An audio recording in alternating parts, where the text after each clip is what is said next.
APC camp in Ekiti State is still unsettled following Friday's shooting at its secretariat in Ekiti, where a former member of the House of Representatives, Fayemi and another member of the party were shot by a police officer. The police had claimed it was an accidental discharge, and the officer who fired the shot arrested alongside a politician who allegedly took him away from his duty post in Lagos. But the leadership of the party will not take that as an excuse. They are suspecting foul play and making strong statements, forcing them to postpone the campaign of the governorship candidate, Fayemi. The protagonist was not part of our setup yesterday. We don't know him until he started his antics. When you see policemen in uniform, you could only identify them with their names and their number. So anybody in uniform you believe is a policeman. And for that act to have happened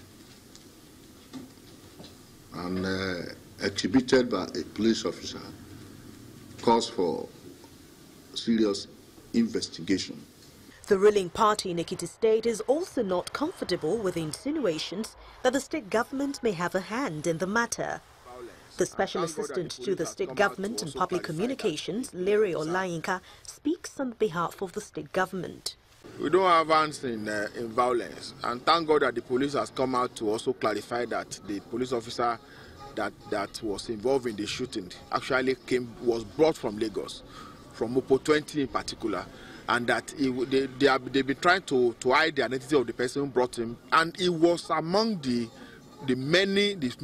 so many armed policemen that they brought to Ekiti yesterday. The leaders of the APC say the victims are already recuperating, but they are not willing to let go of the matter and want concerned authorities to launch an investigation to avoid a repeat of such attacks, especially as July 14 election knocks on their doors.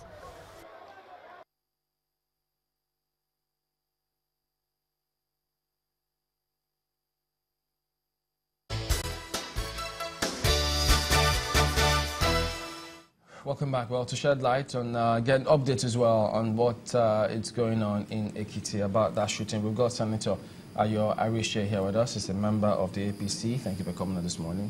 Thank you very much. And we have Olani Agbola, who is the Alliance for Democracy's governorship candidate in Ekiti State. Thank you for coming on as well today. Thank you. Well, Senator, let's start with you. I mean, this was shocking to a lot of people, wondering how on earth could this have happened? They thought that by now we're past this stage. You were there on the day. What did you see? Well, we had a very massive crowd. It's just, what you saw here is just the tip of the iceberg. And as we're coming down from the party secretariat,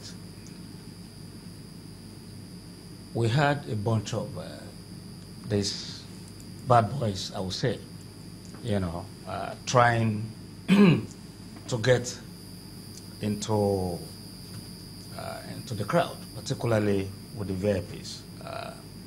The candidate, Governor of Fayemi, was just ahead of me. His wife, the Governor of Ondo, I was following. Abiy was there. Now, Fayemi was just, well, there was really not much space in between. Then suddenly we had this gunshot.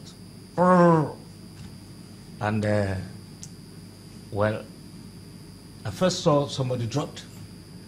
I couldn't look back. I was just looking for how do I get out of this place. And that is what happened to everybody. The security started, holding their masters, pushing them off.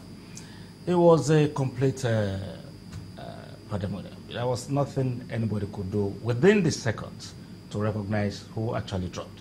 And all of a sudden, we saw one of the hoodlums struggling with a policeman who probably did not put his gun into safety, which will be very poor, might be due to poor training and lack of professionalism.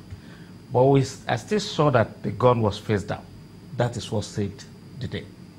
Otherwise, the casualty would have been beyond expression as we speak. So we try to move away from there, and I believe Governor Fayemi realized it was up where he made that drop, so we tried to go get him the security pass on him too, so that he won't get shot. So he quickly, invariably, he was able to get him to a private clinic and for him to stabilize. And now, while at the state hospital with them, part of the problem of wrong information, when somebody came up to say that Fayemi had not visited Fayemi for a whole day. I mean, left the place by 2 a.m. I left at about 9:30. So we have to manage information very well. Yeah. It's purely the hoodlum trying to hijack the gun of the policeman that led to that. Okay, because it's